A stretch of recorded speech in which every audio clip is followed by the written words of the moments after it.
Hola chicos, ¿cómo están? Hoy vamos a ver lo que son sistemas energéticos y vamos a entrar en conceptos primero para poder entender un poco a qué nos referimos con metabolismo, ¿sí? ¿Qué es el ATP?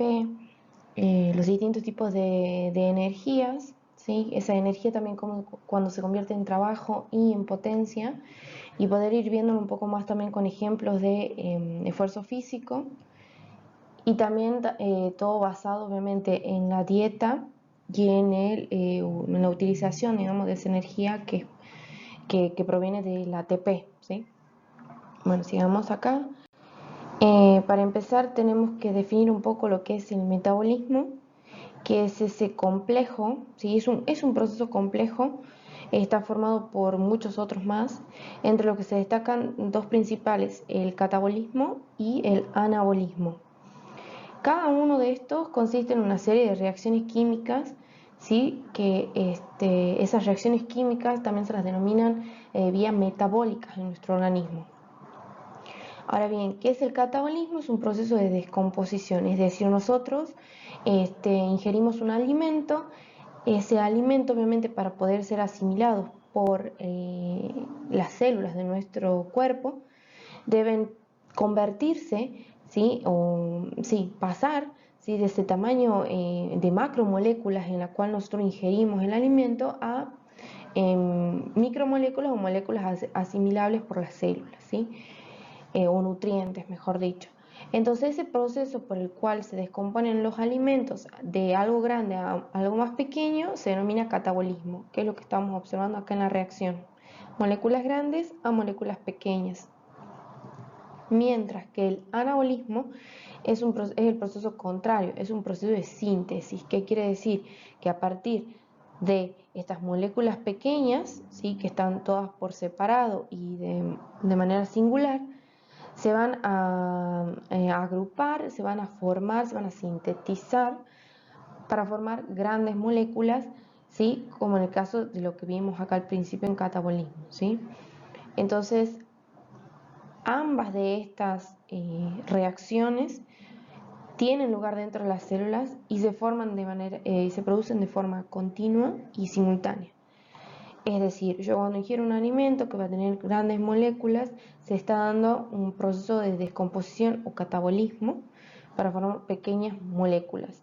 Lo mismo ocurre también cuando esas mismas pequeñas moléculas yo necesito a través de ellas sintetizar otros compuestos de mayor tamaño, y ahí es donde ocurre el anabolismo.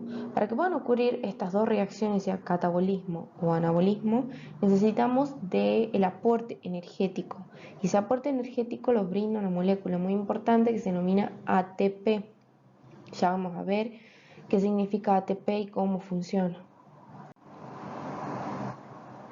Esto estaba mostrando un poco más de lo mismo de hace rato, ¿sí? Que se utiliza energía para el catabolismo de los nutrientes, es decir, para la descomposición de los nutrientes. ¿Cómo se utiliza esa energía? Bueno, esa energía en forma de ATP, ¿sí? Debe romper uno de sus enlaces, ¿sí? Para que esa ruptura de ese enlace que tiene alta energía me brinde la energía necesaria para poder llevar a cabo procesos celulares. Entonces, en vez de tener ya un ATP que está formado por esta letra A, que ya vamos a ver qué es, y estas otras en letras P, que son tres, ya tenemos otra estructura que es solo la letra A con solo dos letras P, porque se ha roto un enlace y se ha separado una P, que sería un fósforo, de la otra molécula de ATP, ¿sí? Entonces, el ATP acumula energía de manera temporal y es como la moneda energética más importante y que se utiliza corrientemente en el cuerpo, ¿sí? Entonces, ¿cómo acumula esa energía temporal? En sus uniones fosfato. ¿Cuáles son las uniones fosfato? Estas letras P que yo les estoy mostrando acá, ¿sí? Esas uniones o esos enlaces tienen alta energía, ¿sí? Entonces, cuando alguno de esos enlaces se rompe, ¿sí? Ya sea porque se produce una hidrólisis o una adición de agua, se libera energía de manera útil para cualquier proceso. Entonces se va a romper un enlace, se va a separar un fosfato de esta molécula y ahí es donde se acumula esa es donde se libera esa energía, ¿sí? Ese ADP, porque ya no tenemos 3-fosfato, que es lo que significa la T en las siglas ATP, ya vamos a ver. Entonces el ADP y el fosfato, que es esto que está acá, pueden volver a ser resintetizados, es decir, se vuelven a formar de vuelta como ATP. Esto es como un ciclo, ¿sí? El ATP, por más que se rompa un enlace, pierde un fósforo, vuelve a resintetizarse, vuelve a reconstruirse y volver a formar ATP, ¿sí? También a través del uso de energía que viene de las reacciones catabólicas de los nutrientes, ¿sí? Bien. Antes que sigamos con lo del ATP, vamos a entrar a ver cómo en física e incluso mucho de lo que ustedes ven también en cuanto a su carrera, qué es lo que se tiene en cuenta como energía. Bueno, la energía básicamente es la capacidad o actitud para realizar un trabajo. Yo, gracias a que tengo energía, puedo llevar a cabo un trabajo, ¿sí? Cualquiera sea correr, sea caminar, sea levantar un objeto. Gracias a esa energía yo puedo realizarlo. Ahora, hay dos tipos de energías muy importantes que se van a utilizar en todo lo que es esta clase. Primero, la energía mecánica, que es aquella que uno utiliza para realizar una acción, ¿sí? Es directamente una transferencia de energía mecánica, por ejemplo, como batear en el juego de béisbol o como golpear con la raqueta de tenis. Ese es un tipo de energía mecánica. Ahora, cualquier energía que sea debida al movimiento, hablamos de energía cinética, y este tipo de energía la vemos cuando corremos, cuando, por ejemplo, pongo el ejemplo de salto en garrocha, cuando hacemos carreras de resistencia, salto en largo, en alto, un montón de otras cosas más. Y de acuerdo, por ejemplo, si hablamos de energía, que vamos a ir cambiando los distintos tipos de posición, hablamos de una energía potencial, que por ejemplo es levantar un cuerpo contra la gravedad, por ejemplo cuando hacemos levantamientos de pesas. Algo importante para ir teniendo en cuenta, además de que la energía es esa capacidad para poder realizar un trabajo, es que la energía no se crea ni se destruye. En vez de esto sufre como una degradación, ¿sí? Pasando de una forma a otra. Es decir, si yo tengo energía, toda la energía que nosotros utilizamos proviene del sol, ¿sí? Esa energía que proviene del sol va a ser captada primero por las plantas, luego nosotros consumimos esas plantas y de esa forma vamos adquiriendo la energía. Esa energía pasa a ser una energía química porque está en los alimentos, y después esa energía química puede ser transformada a una energía cinética porque empiezo a correr y debo utilizar energía ¿quién me va a proveer esa energía? Son los alimentos que acabo de adquirir, de comer, y esos alimentos vienen a su vez de la planta, y esa planta obtuvo esa energía del sol. Se entiende como es como una cadena, ¿sí? La energía va a ir sufriendo como una degradación, o sea, un paso, una transformación de una energía a otra, ¿sí? Y en cada paso de la energía, por ejemplo, yo a través de los alimentos obtengo energía química, que esa después energía química va a pasar a energía cinética porque empiezo a correr y a utilizar esa energía. Bueno, de ese paso de energía química a una energía cinética te desprende calor, ¿sí? Y ese calor es como la cantidad de energía liberada en una reacción biológica, ¿sí? Si uno va a una definición un poco más química y física de lo que es el calor, ¿en qué se mide? Se mide en caloría. Y la caloría es la cantidad de calor necesario para elevar la temperatura de un gramo de agua en un grado centígrado. Eso sería como la definición física o química, que más bien también la utilizamos, la utilizan ustedes como profesores, la utilizan los nutricionistas, lo usamos los fisiólogos. Utilizamos esta definición de caloría. Y cuando también, por ejemplo, el nutricionista nos quiere hablar un poco de la dieta que uno debe llevar a cabo, cuántas calorías o kilocalorías debe tener un alimento para poder ingerirlo o para que pueda llevar a cabo ciertas, para que nosotros a través con esos alimentos podamos llevar a cabo cierto trabajo. Hablamos de kilocalorías, ¿sí? Una kilocaloría, que se escribe como cal, son igual a 1000 calorías, ¿sí? Por ejemplo, cuando decimos que una dieta normal o básica de una persona es entre los 3000 kilocalorías, nos estamos refiriendo, ¿sí? a que son esto, ¿sí? Las calorías que tenemos acá. Ahora, bueno, acá les pongo yo otras definiciones de cómo se conoce la caloría, ¿sí? Más cuando trabajamos, cuando pasamos ya a trabajo, ¿sí? Pero bueno, no, eso no me interesa exactamente que lo sepan, pero sí que les quede claro que, por ejemplo, la energía no se crea ni se destruye, que lo que ocurre con la energía es que se va degradando de forma continua, pasando de una forma a otra y convirtiéndose finalmente en lo que va a ser el calor. Ese calor, que es esa cantidad de energía liberada en cada reacción biológica, se mide en caloría. Y la caloría es esto, la cantidad de calor necesaria para elevar la temperatura de un gramo de agua en 1 grado centígrado. Y nosotros utilizamos la caloría ya sea de forma con la expresión kilocaloría, que sería lo mismo que decir 1000 calorías, ¿sí? Bien, también hablamos de que teníamos la energía química. Esta energía química por lo general está contenida en el cuerpo y se da gracias a la obtención a partir de la degradación de nutrientes, ¿sí? De cuando yo ingiero alimento, la degradación de ese alimento me va a ir brindando energía química. Y se obtiene, por ejemplo, ATP. Volvemos al ATP.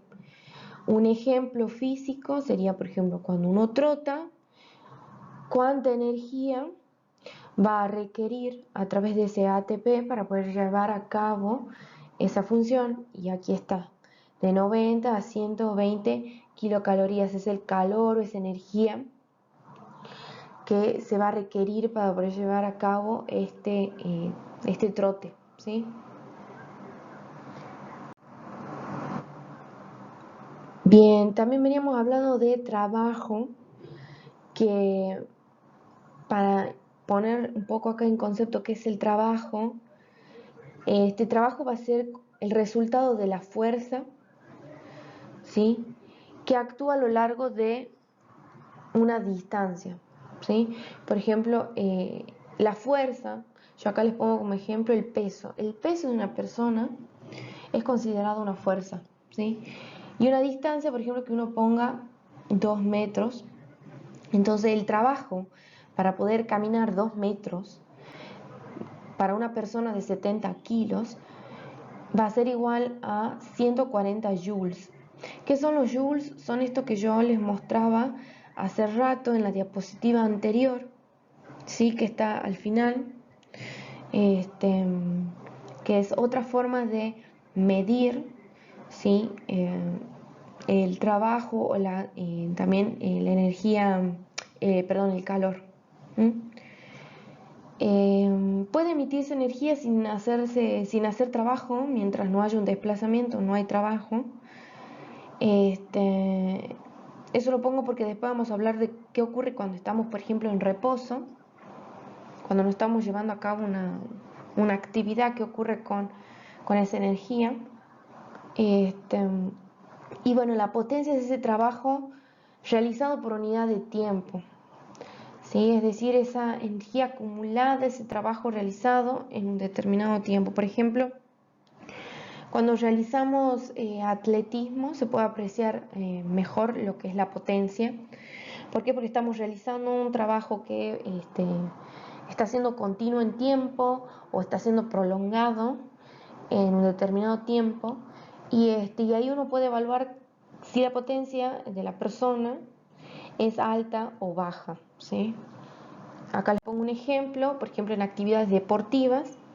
Si hablamos de actividades deportivas cortas, como por ejemplo hacer el levantamiento de pesas, la energía que uno requiera para llevar a cabo esta actividad es elevada, porque además también los periodos son breves. Entonces estamos hablando de actividades de alta potencia. ¿Por qué? Porque tenemos actividades muy cortas, con gran energía, con un gran requerimiento de energía y con periodos breves. Algo muy distinto que ocurre, por ejemplo, en actividades deportivas prolongadas, donde acá la energía para poder llevar a cabo esta actividad deportiva prolongada es baja, porque a su vez los periodos son prolongados, cuando por ejemplo estamos hablando de una maratón o de un circuito en resistencia, ¿sí?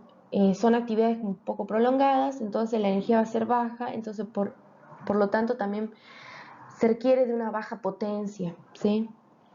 Son ejercicios o actividades de baja potencia. ¿Se entiende bien la diferencia con esto? Más que nada esto para que ustedes entiendan cómo viene lo que uno siempre define, bueno, estás haciendo una actividad de alta potencia o de baja potencia, bueno, tiene que ver con ese trabajo que uno realiza gracias a que tiene energía, ¿sí? Entonces todo está relacionado. Yo para poder determinar qué es la potencia hablamos de trabajo en un determinado tiempo, ¿sí? A su vez, ¿qué es el trabajo? Es esa fuerza que uno necesita, o sea, es el trabajo que uno tiene en cuenta qué cosas, la fuerza y la distancia para poder realizar ese trabajo. Y a su vez ese trabajo, para poder realizarlo, necesito tener energía, ya sea energía química que viene de los nutrientes para que después se transforme en energía cinética o en mecánica. Estoy relacionando todo lo que veníamos viendo hace rato como conceptos sueltos en esta última diapositiva, que tiene que ver más bien con lo que a ustedes les interesa, que son, por ejemplo, entender las actividades deportivas en cuanto a si son cortas, prolongadas, con energía baja, con energía moderada o con energía elevada. De acuerdo a los periodos en que se realiza esta actividad, uno puede terminar diciendo si es de una actividad de alta potencia, de potencia moderada, de baja potencia, ¿sí? Bien, eso en cuanto a la introducción, un poco de lo que nos interesa saber de energía, trabajo, potencia, qué es el ATP. Ya vamos a ver, vamos a seguir viendo lo que es el ATP, así que vuelvo a repetir, no se preocupen si hay algo que no entendieron del ATP, vuelvo a repetir. Ahora vamos a entrar a ver esas fuentes energéticas. ¿Por qué? Porque toda esa energía que nosotros utilizaríamos para hacer cualquier tipo de actividad física la necesitamos, la requerimos de los alimentos, ¿sí? Los alimentos son componentes que están formados principalmente por carbono, hidrógeno, oxígeno, y en el caso de las proteínas por nitrógeno, ¿sí? Básicamente están formados por esos. Resulta que los enlaces de las moléculas de cualquier comestible, de cualquier comida, la energía se libera de manera química, ¿sí? Dentro de nuestras células. Y esa energía se va a almacenar en nuestras células como un componente altamente energético que es el ATP, adenin trisfosfato, ¿sí? El adenosin trifosfato es el famoso ATP. Ya vamos a ver por qué ese nombre. En reposo, ¿sí? La energía que nuestro cuerpo necesita se obtiene de la descomposición de hidratos de carbono y grasa. Eso es lo que yo hace rato les decía a ustedes, que si bien uno puede estar en reposo, sí va a estar generando energía, sí va a estar utilizando energía, por más de que no se esté realizando un trabajo, ¿sí? ¿De dónde se obtiene cuando uno está en reposo esa energía? De la descomposición de hidratos de carbono y grasa que ya tenemos asimilado en el cuerpo, ¿sí? Por ejemplo, al pasar de la realización de un esfuerzo muscular suave a otro agudo, se emplean progresivamente más hidratos de carbono y dependiendo menos de grasas. Es decir, que cuando nosotros empecemos a hacer actividades físicas que pasan de ser suaves a hacer actividades de alta intensidad, ¿qué es lo que va a empezar a utilizar nuestro cuerpo para obtener esa energía? Son los hidratos de carbono o azúcares, ¿sí? Y no así tanto va a necesitar de las grasas, ¿sí? Las grasas tienen un metabolismo mucho más lento, entonces cuesta que sea una fuente energética instantánea y de fácil degradación. Al ser lenta cuesta que se metabolice, entonces ¿de dónde va a obtener el cuerpo de manera rápida, eficiente esa energía? De los hidratos de carbono. En ejercicios máximos de corta duración, como pueden ser por ejemplo el levantamiento de pesa, el ATP, ¿sí?, se genera casi exclusivamente a partir de los hidratos de carbono, ¿sí? Continuamos. Vamos a ir viendo cada una de estas fuentes, qué es lo que producen en nuestro cuerpo, ¿sí? Primero, los hidratos de carbono. Los hidratos de carbono son todo lo que tenemos acá en las imágenes. Son de donde se va a obtener la azúcar, ¿sí?, que va a ser utilizada para todas las funciones de nuestro organismo. Los músculos e hígado dependen de la disponibilidad de hidratos de carbono. HDC son hidratos de carbono, lo simplifique para no tener que escribir toda la palabra. Entonces los músculos y el hígado dependen exclusivamente de la disponibilidad de hidratos de carbono como su principal fuente de energía, ¿sí? Se convierte en última instancia en glucosa, es decir, cuando nosotros ingerimos todo esto, nos comemos un plato de pasta, de fideos, luego que se han realizado, después que se han llevado a cabo todas las reacciones catabólicas que hablábamos de descomponer el alimento o moléculas grandes, moléculas más pequeñas, una vez que se ha llevado a cabo ese catabolismo, esa degradación, lo último que queda, lo más pequeño que queda de esta comida que hemos ingerido, que tiene hidratos de carbono, es la glucosa o azúcar, ¿sí? Esa glucosa en reposo es absorbida por músculos y en el hígado se almacena en forma de glucógeno, ¿sí? Bien, las reservas de glucógenos suelen ser limitadas, por lo tanto es como que dependemos fuertemente de nuestras fuentes dietéticas para reponerlo. ¿Qué quiere decir? Una vez que se ha utilizado toda la energía de los hidratos de carbono que teníamos en nuestro cuerpo, no le estamos volviendo a dar a nuestro organismo fuentes de glucosa o de azúcar, ¿de dónde obtiene nuestro cuerpo esa azúcar? Entonces, bueno, esa azúcar va a venir de las reservas de glucógeno. ¿Y dónde estaba el glucógeno? En el hígado, ¿sí? Entonces, en el hígado se va a llevar a cabo una serie de reacciones para transformar ese glucógeno a glucosa y esa glucosa poder salir por el torrente sanguíneo y llegar a las células que lo están necesitando, ¿sí? Entonces es sumamente importante entender que los hidratos de carbono son la principal reserva o fuente de energía de músculos y del hígado. Todas nuestras funciones, todos nuestros trabajos, ejercicios, movimientos dependen principalmente de los hidratos de carbono, ¿sí? Bien, acá tenemos las grasas, ¿sí? Que las grasas y las proteínas también, como los hidratos de carbono, son utilizados como fuentes de energía. Aspectos importantes de las grasas, lo primero que se acumula en nuestro cuerpo, ¿sí?, son las grasas, ¿sí? Más que los hidratos de carbono, las grasas son las primeras en acumularse en nuestro organismo. ¿Qué ocurre con las grasas? Las grasas son menos accesibles para el metabolismo celular, porque para poder ser utilizadas por el metabolismo celular deben ser reducidas primero de su forma más compleja, que son los triglicéridos, a glicerol y ácidos grasos libres, ¿sí? Entonces esto hace que las grasas sean menos accesibles para utilizarla por las células. Ahora, ¿qué ocurre, digamos, con las grasas y con los hidratos de carbono? Resulta que la degradación de grasas permite una mayor liberación de energía que, por ejemplo, la de los hidratos de carbono. Yo obtengo mucho más energía degradando grasas que degradando hidratos de carbono.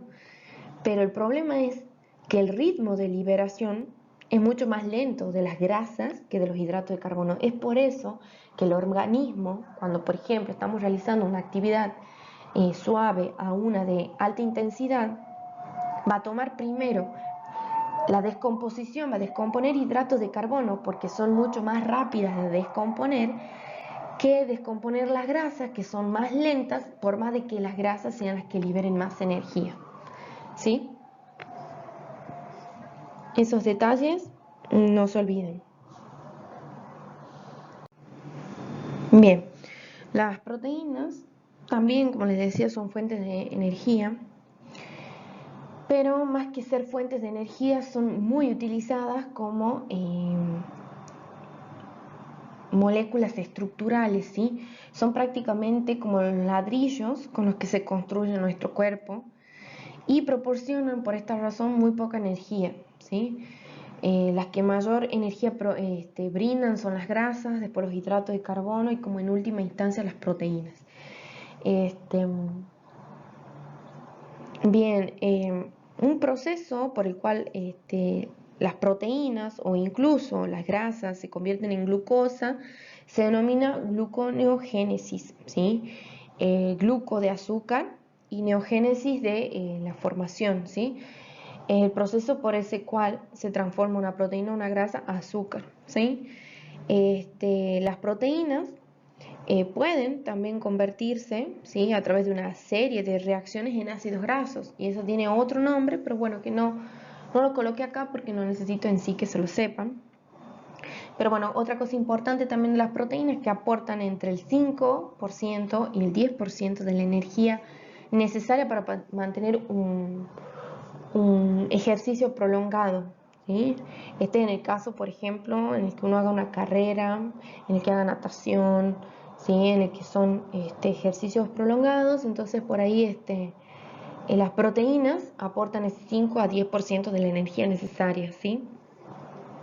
Eso como importante. Bien, el ritmo de liberación de energía va a venir determinado obviamente por la elección de la fuente primaria de combustible.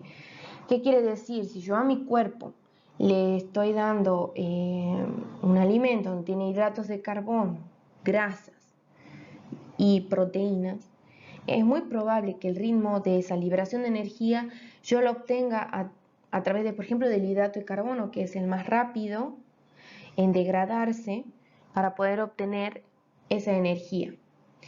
Pero, por ejemplo, grandes cantidades de un combustible determinado pueden hacer que las células dependan más de esta fuente que de otras alternativas. ¿Qué quiere decir con esto? Si nosotros hacemos una dieta basada solamente en proteínas y no incorporamos hidratos de carbono, no incorporamos grasas, incluso hay mucha gente que, por ejemplo, decide dejar las harinas, por ejemplo, elimina las harinas, no más hidratos de carbono, las harinas son hidratos de carbono.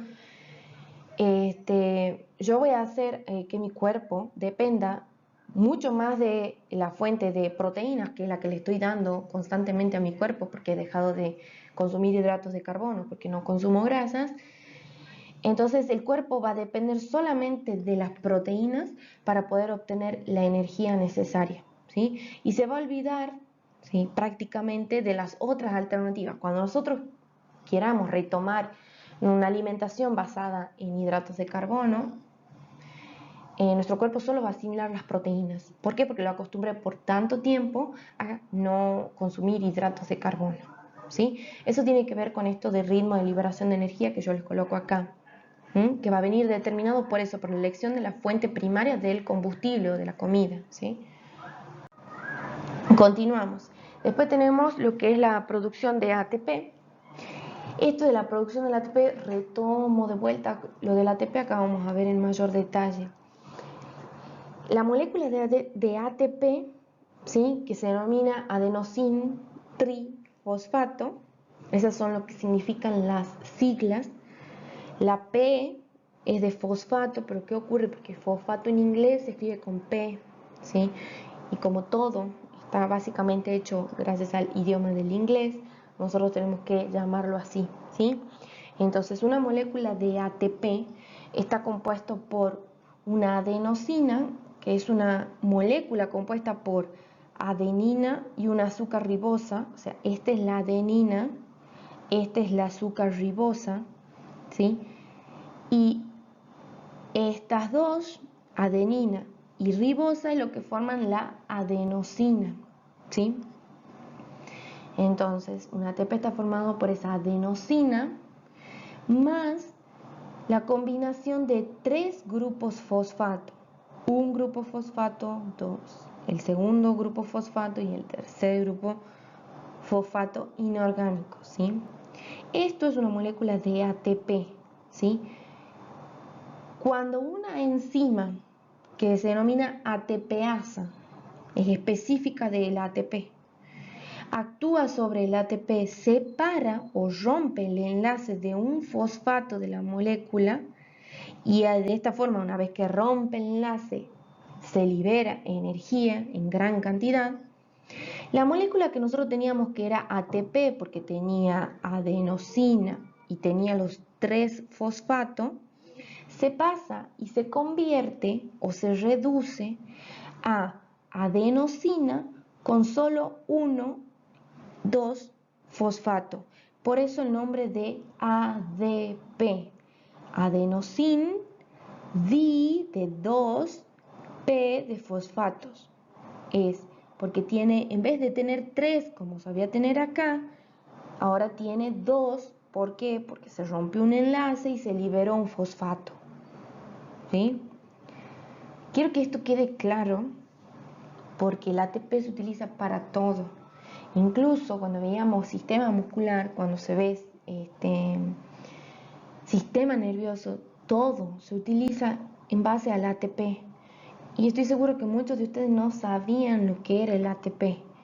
Bueno, ahora lo estoy explicando y quiero que si quedan dudas, el día de repaso me vuelvan a preguntar sobre esto, porque es sumamente importante que lo entiendan, ¿sí? Entonces, ATP, porque está formado por una adenosina, eso significa la A, la T significa porque son tre de 3 es trifosfato, por la P, que es el fósforo inorgánico, ¿sí? Bien. Cuando estas reacciones se producen sin oxígeno, el proceso recibe el nombre de metabolismo anaeróbico, ¿sí? Cuando estas se dan en presencia de oxígeno, el metabolismo es aeróbico, ¿sí? Esto ustedes seguramente lo van a ver mucho más adelante y de forma reiterada, pero hay ejercicios, hay actividades físicas que se denominan anaeróbicas y otras que se denominan aeróbicas, ¿sí? Por lo general las aeróbicas son aquellas tipos de actividades cardio, ¿sí? Donde nosotros utilizamos muchísima cantidad de oxígeno para poder llevarlas a cabo, ya sea correr, saltar, andar en bicicleta, nadar, ¿sí? Todo se necesita de la presencia del oxígeno para que se pueda realizar este metabolismo.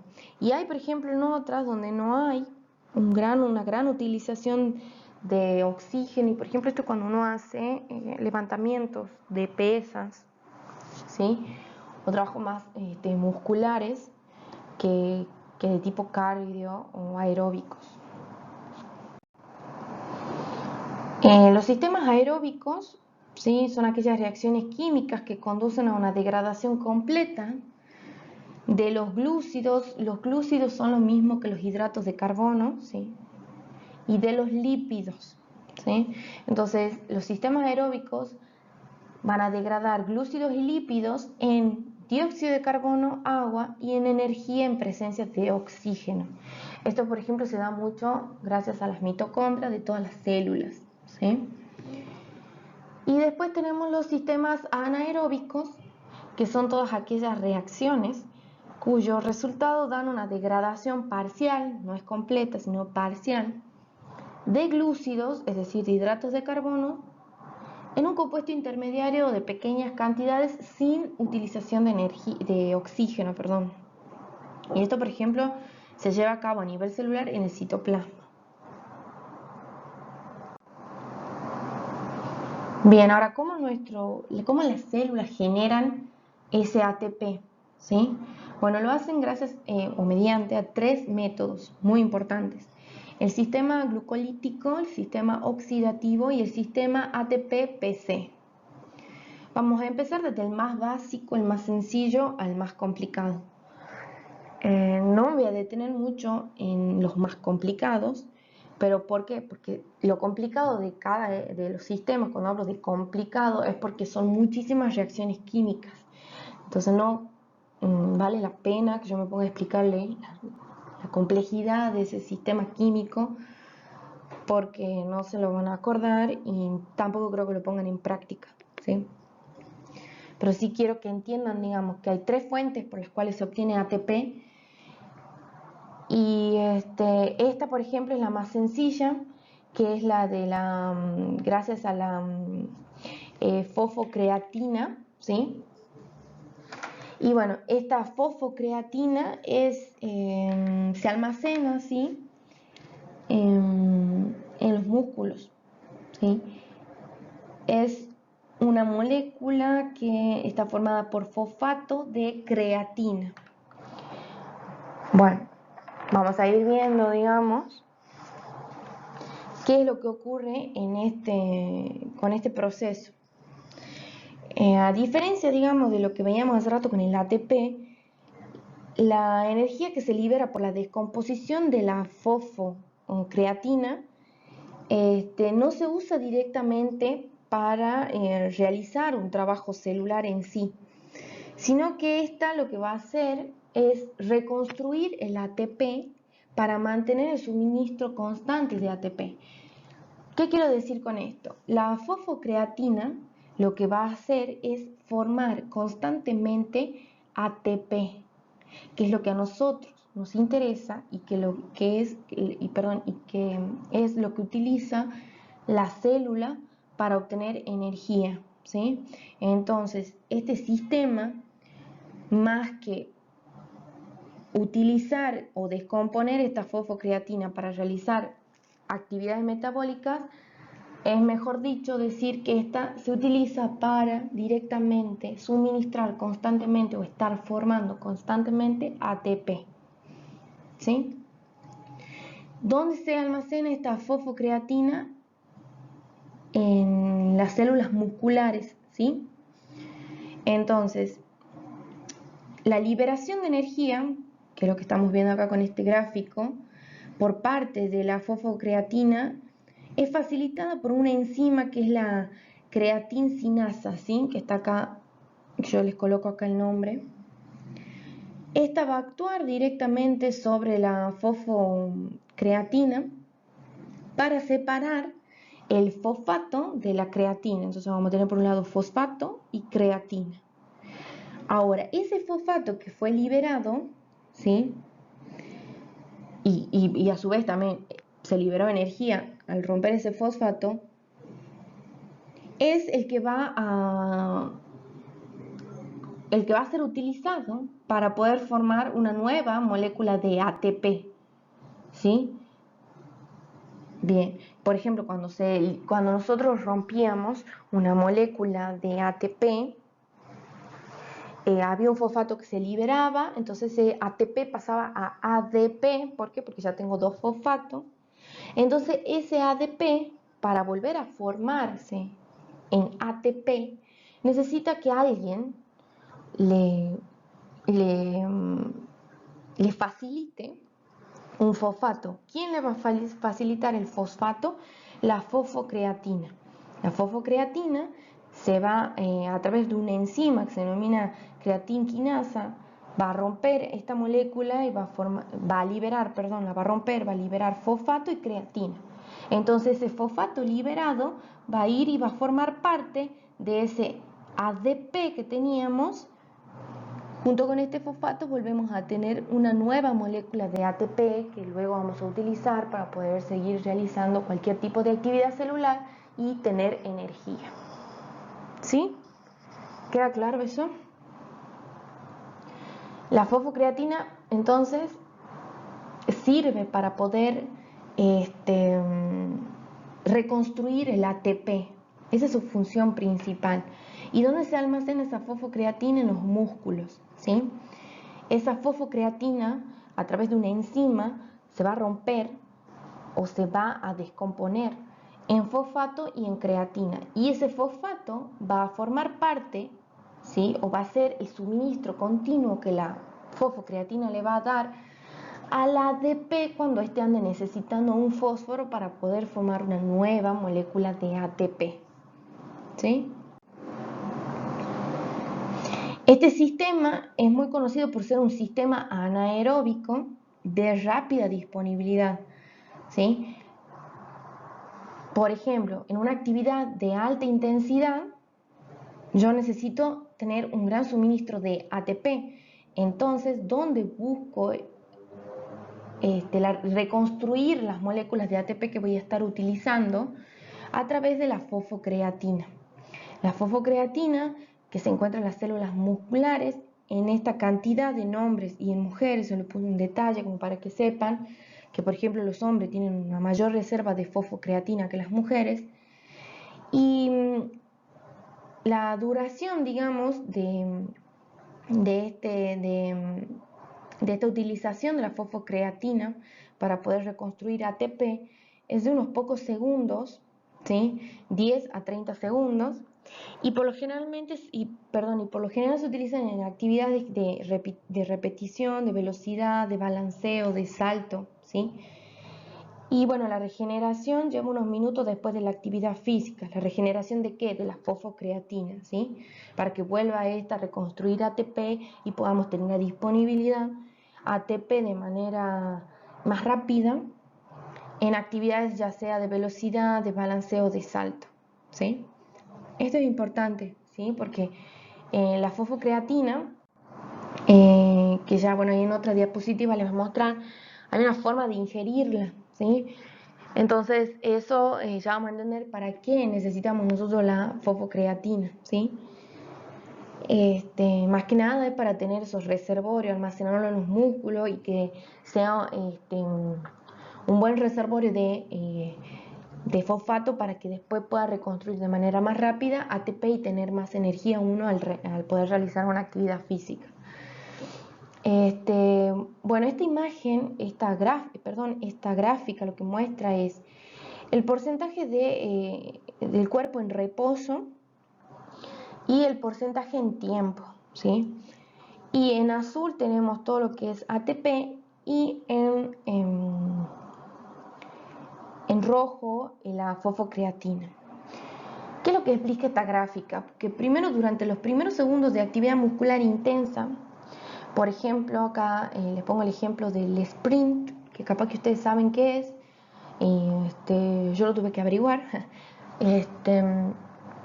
El sprint son esos segundos, minutos, donde hay una elevada actividad muscular o una intensa actividad muscular.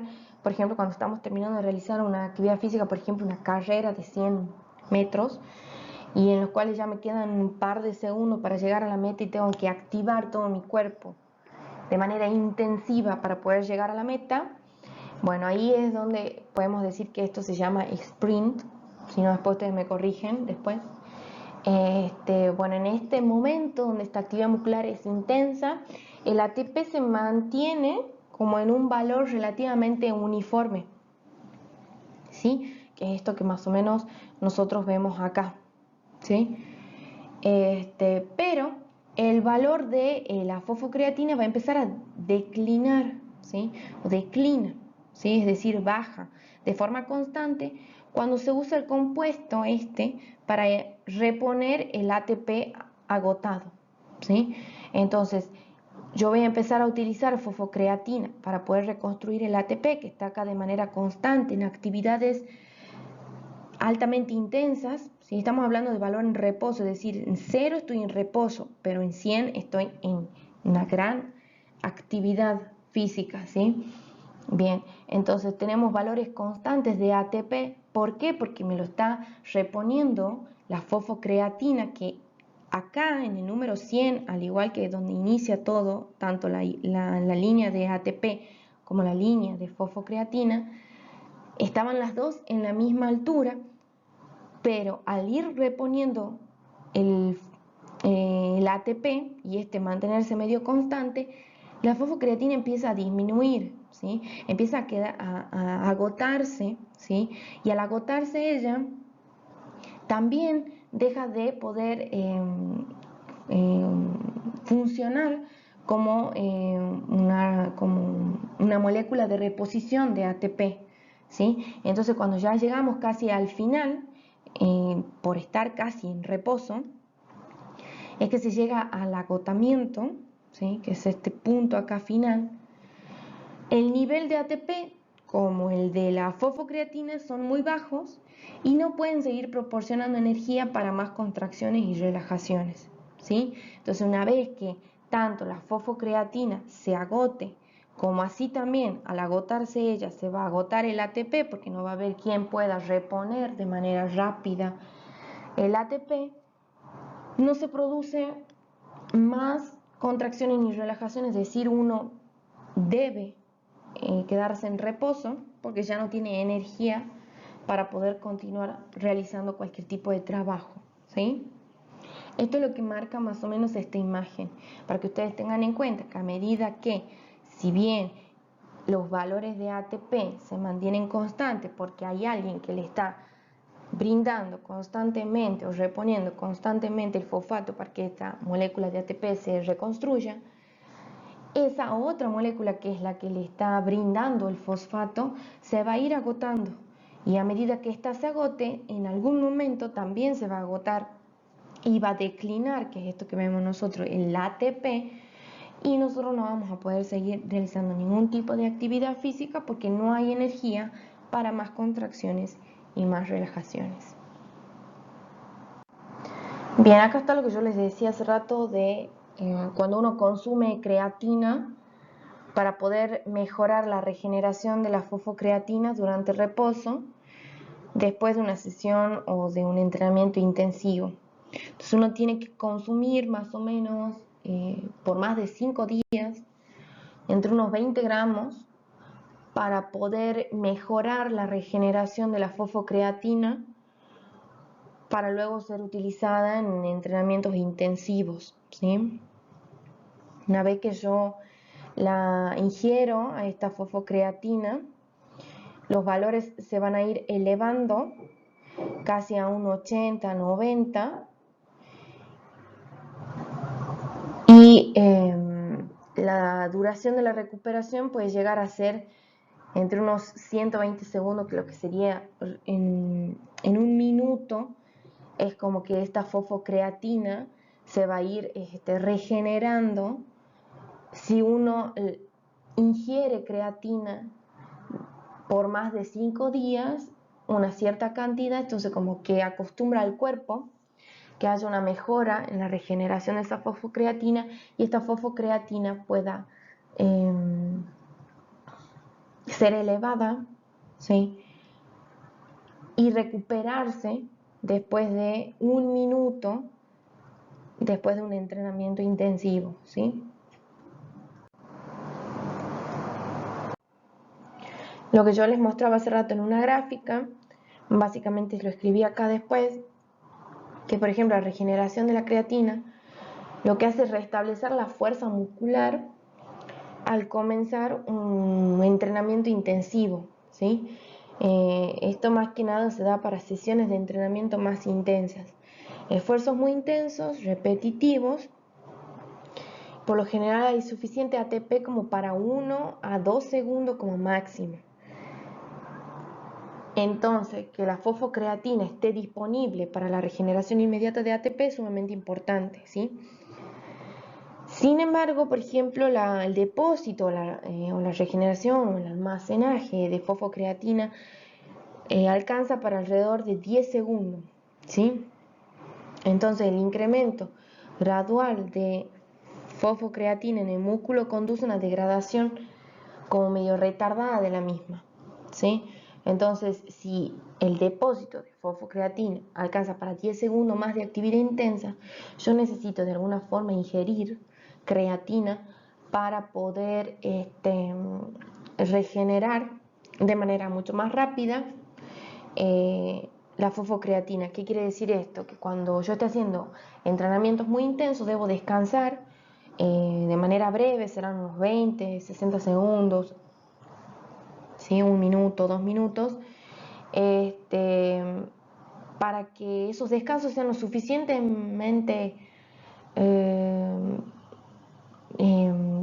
necesarios en realidad, para que sean suficientes para lograr una mayor recuperación de las concentraciones de fosfocreatina, ¿sí? Entonces, si yo descanso en sesiones de entrenamiento muy intensos, de entre 20 a 60 segundos, esos descansos van a ser suficientes para que recupere la fosfocreatina y esta pueda alcanzar unos 10 segundos más de actividad de manera intensa, ¿sí? Ahora pasamos al siguiente sistema por el cual las células también pueden obtener energía, y es el sistema glucolítico. En este sistema, yo les explicaba que estos dos últimos sistemas que voy a explicar, tanto el sistema glucolítico como el oxidativo, son sumamente complicados, muchas reacciones químicas que no necesito que específicamente se sepan, pero sí esta información que yo les brindo, y si ustedes lo pueden leer después en el apunte para poder reforzar un poco más y entender un poco más, me parece perfecto. Para aprender las reacciones no es necesario. El sistema glucolítico es un proceso de lisis o ruptura de las moléculas de glucosa, ¿sí? La glucosa es en el 99% la cantidad de azúcar que circula en la sangre. Y esta va a proceder de la digestión de hidratos de carbono y de la descomposición del glucógeno hepático. Antes de que la glucosa o el glucógeno puedan usarse para generar energía, deben convertirse en glucosa 6-fosfato, ¿sí? Esta glucosa 6-fosfato es la que va a entrar en un ciclo, ¿sí? Para luego producir, ¿sí?, el ácido pirúvico. Este ácido pirúvico, para su formación no requiere que haya oxígeno, así que podríamos decir que el sistema glucolítico también es un sistema del tipo anaeróbico, aunque hay en algunos casos donde sí se puede utilizar y bueno, eso va a depender, digamos, hacia dónde vaya destinado ese ácido pirúvico, ¿sí? Esta reacción, este sistema glucolítico que trabaja en conjunto con el músculo y el hígado, requiere de casi 12 reacciones enzimáticas y es mucho más compleja para solo dar una ganancia de 3 moléculas de ATP. Es decir, el sistema tan complejo que tiene este sistema glucolítico, que ustedes ya cuando lo vean en el apunte se van a dar cuenta que es complejo, y las reacciones que se llevan a cabo solo producen 3 moléculas de ATP, ¿sí? Lo cual sigue siendo muy poco para la complejidad de este sistema, pero es una forma de obtener energía a través de la ruptura de moléculas de glucosa. Si esa glucosa no se encuentra de manera accesible en la sangre, esa glucosa se obtiene de la descomposición del glucógeno que se encuentra en el hígado. La glucólisis ocasiona, glucólisis se refiere gluco de azúcar, lisis de ruptura, ¿no? La glucólisis ocasiona una acumulación también de ácido láctico en los músculos y en los fluidos corporales. Por ejemplo, en las pruebas de sprint, que yo hace rato les decía, que duran entre 1 a 2 minutos, las demandas sobre el sistema glucolítico son elevadas, entonces los niveles de ácido láctico pueden incrementarse de 1 a 25, o sea, puede aumentar muchísimo. El ácido lo que hace, o sea, la gran cantidad de ácido láctico en los músculos y en los fluidos hace que se reduzca la capacidad de combinar, por ejemplo, el calcio de las fibras, ¿sí?, y de este modo impide también que se lleve a cabo una contracción muscular, ¿sí? Entonces una gran acumulación de ácido láctico en los músculos no es muy bueno, ¿sí? Porque va a reducir la capacidad de contraer los músculos en todos los músculos esqueléticos de nuestro cuerpo. Y por último tenemos el sistema oxidativo, que yo lo puse aquí muy sencillamente en esta imagen, pero es el proceso más complejo de los tres que vamos viendo. El que vimos primero era el de la fosfocreatina, el segundo que vimos el glucolítico, y este es el tercero y es el más complejo de estos tres. Es por el cual el cuerpo descompone la comida con la ayuda de oxígeno para generar energía gracias a la respiración celular. Por ejemplo, este sistema produce una tremenda cantidad de energía, por lo que el metabolismo aeróbico es el método principal de producción de energía. Y esto vuelve a recalcar que, por ejemplo, sistemas aeróbicos a sistemas anaeróbicos, por ejemplo, los sistemas aeróbicos donde se utiliza oxígeno son mucho más eficientes y producen mucha más energía que cualquier otro sistema que sea anaeróbico, ¿sí? La oxidación de los hidratos de carbono va a abarcar tres procesos muy importantes. La glucólisis, que es lo que veíamos hace rato, el ciclo de Krebs, que es todo este que está acá, que es un ciclo de los 6 carbonos, y la cadena de transporte de electrones que se lleva a cabo en la mitocondria, ¿sí? En realidad, tanto el ciclo de Krebs como la cadena de transporte de electrones se lleva a cabo en una mitocondria celular, ¿sí? Así que estos son los tres grandes procesos que llevan a cabo este sistema oxidativo y brinda una gran cantidad de energía, ¿sí? Si nosotros pudiéramos comparar los tres sistemas que veníamos viendo, el que brinda una energía inmediata y una gran cantidad de energía e inmediata, mejor dicho, así rápida, inmediata, es el sistema fosfocreatina ATP, ¿sí? Que es el que está marcado en celeste, ¿sí? Apenas comienza la actividad física, ¿quién es el que va a ir brindando energía? Es el ATP con la fosfocreatina. Resulta que, como veíamos también en la imagen, esta fosfocreatina se va a ir agotando, ¿sí? La regeneración va a ir llevando un poco de tiempo, entonces hasta que esta se vuelva a regenerar, ¿quién va a ser quien va a ir brindando energía? Es, por ejemplo, y continúa la glucólisis, ¿sí? Que también va a ser un poco inmediata, ¿sí? Va a ser rápida, pero después va a ir bajando y va a ir declinando de manera un poco constante. Y la oxidativa, que va a llevar un aumento constante, prolongado de energía y que va a brindar una tremenda cantidad de energía en un momento dado, y este se va a mantener constante, porque es mucha la cantidad de energía que brinda. Si bien se activa un poco más lenta, ¿sí? Porque esto que estamos viendo acá es tiempo, lo que estamos viendo acá es porcentaje de energía.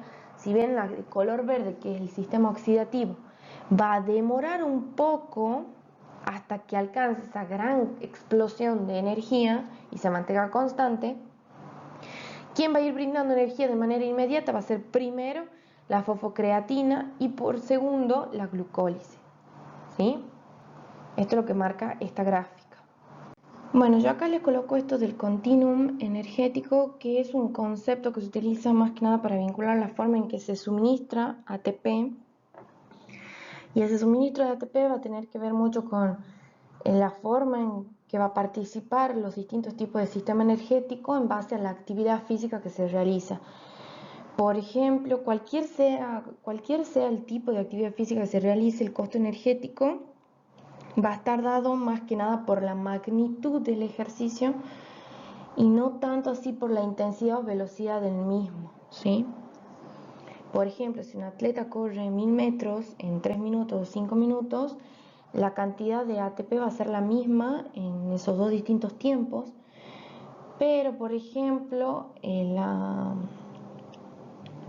En el caso de que se necesite ATP para una mayor velocidad, se va a dar en el primer caso, que son los 3 minutos, y no así tanto en el segundo, donde es una carrera en 5 minutos, ¿sí?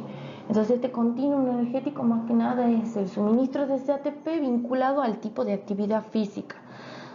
Por ejemplo, va a haber una mayor suministro de ATP en aquellas actividades como por ejemplo 100 metros, natación, carreras,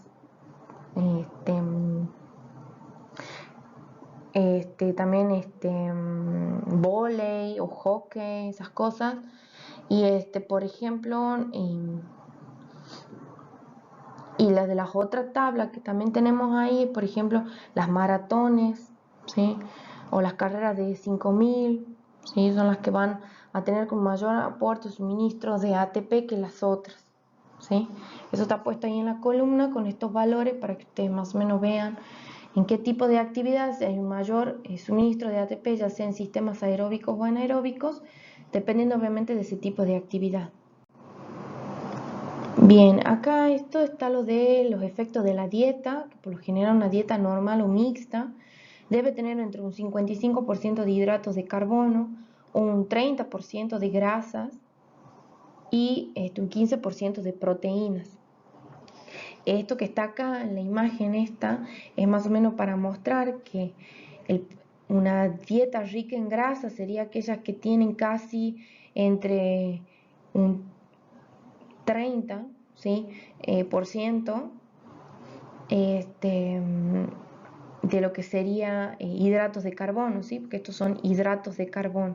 Entonces, si acá estamos marcando hidratos de carbono, una dieta rica en grasa sería aquella que solo tiene un 30% de hidratos de carbono y el resto de grasa, ¿sí? Una dieta normal sería aquella que va entre los 40 a 55, que es, decimos, una dieta rica en hidratos de carbono, que es esto que está marcado acá. Y si ya esta sería una dieta normal, ¿sí? Esta.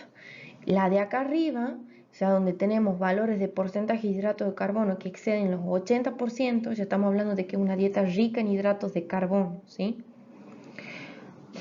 Y esta otra columna son los porcentajes de grasa, ¿sí?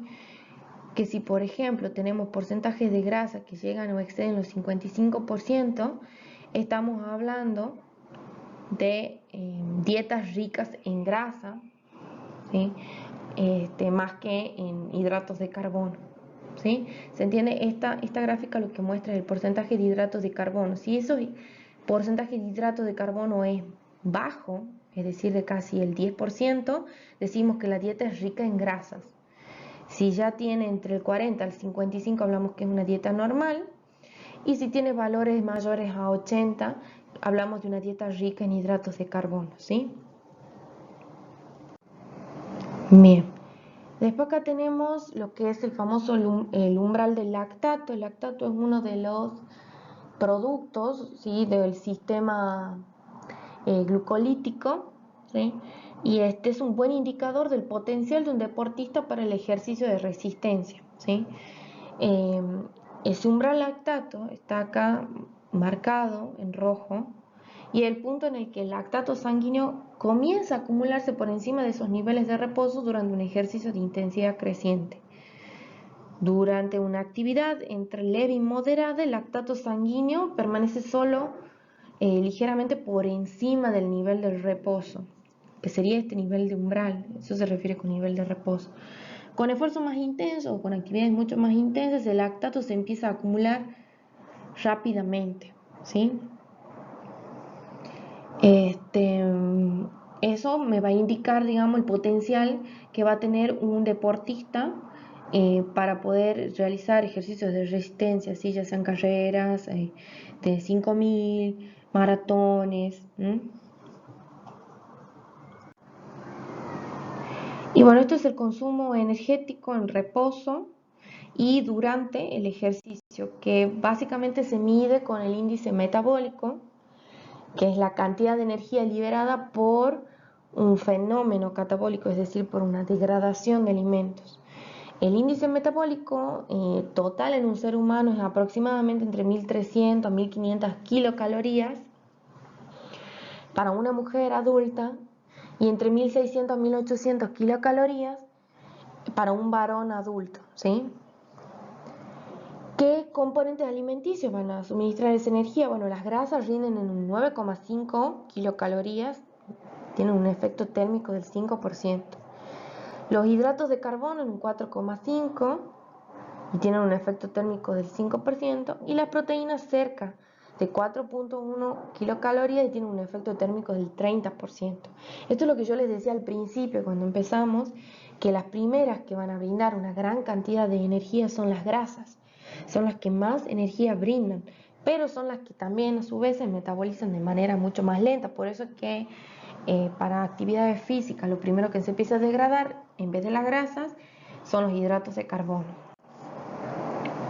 Acá les dejo un esquema de ese gasto o ese índice, ¿sí? De acuerdo al porcentaje de gasto de energía diario, ¿sí? Que se da casi en un 60% que está dado, digamos, por el índice metabólico basal o índice metabólico en reposo, y que ese índice metabólico o esa cantidad de energía es utilizada en un 29% por el hígado, un 19% en el encéfalo, un 10% en el corazón, bueno, etc. Después tenemos el efecto térmico del alimento, que tiene un 8%, una actividad distinta de ejercicio en un 7% y una actividad muscular intencionada o intensiva de un 25%, ¿sí? Eso es lo que muestra la combinación de ese índice con el efecto térmico de los alimentos en cuanto a tareas diarias y ejercicio intencionado, ¿sí?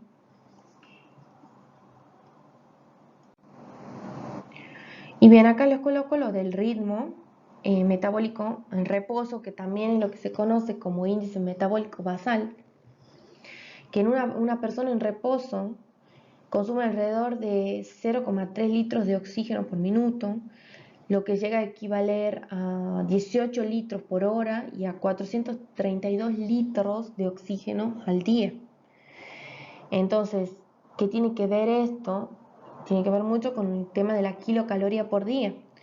Los litros de oxígeno consumidos por día y por kilos calorías usadas por esos litros me va a dar el valor, ¿sí?, de este índice, ¿sí?, que acá tenemos marcado en 2074, que son más o menos los valores normales en un adulto, en un hombre adulto, de este índice. Este índice metabólico basal también está relacionado con la masa magra. Cuanto más masa magra hay, mayor será el total de calorías consumidas en un día. Por ejemplo, las mujeres, al tener mucha más masa grasa que los hombres, suelen tener un índice metabólico basal más bajo que el de los hombres, ¿sí?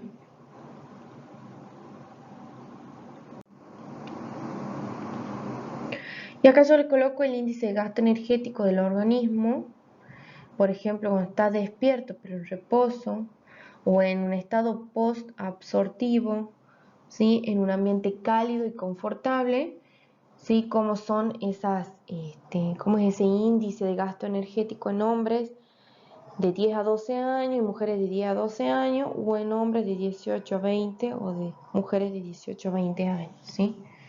Esto sería el gasto energético diario, ¿sí?, en condiciones obviamente basales. ¿Qué otras cosas y qué otros parámetros se van a tener en cuenta? Son la edad, la temperatura corporal, el estrés, las hormonas que se estén secretando. Todo eso se va a tener en cuenta a la hora de poder sacar un índice de gasto energético, ¿sí? Además, si es que está despierto o está haciendo una actividad física, ¿sí?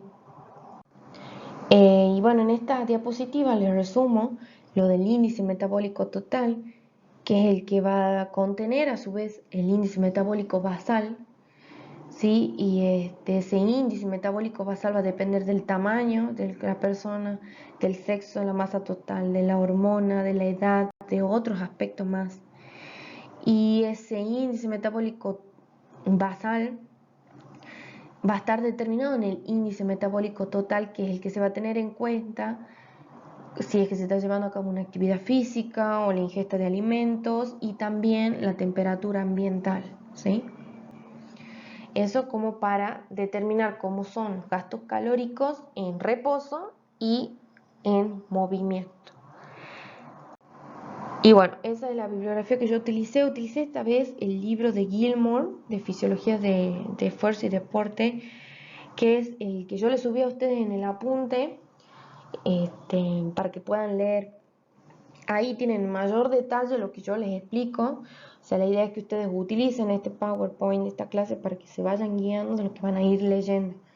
Era súper larga esta clase, traté de hacerlo lo más corta posible, pero igual se me fueron 1 hora y 10 minutos. Así que ya les voy a estar subiendo un trabajo práctico corto sobre algo de esto y sobre algo de sistema nervioso que no les había subido. Y bueno, repasamos algo el jueves para ir viendo en qué condiciones están para el parcial, ¿sí? Con esto sería la última clase que yo básicamente doy. Los temas que me han faltado dar, los iré subiendo a la plataforma para que ustedes lo tengan, para ir leyendo de ahí.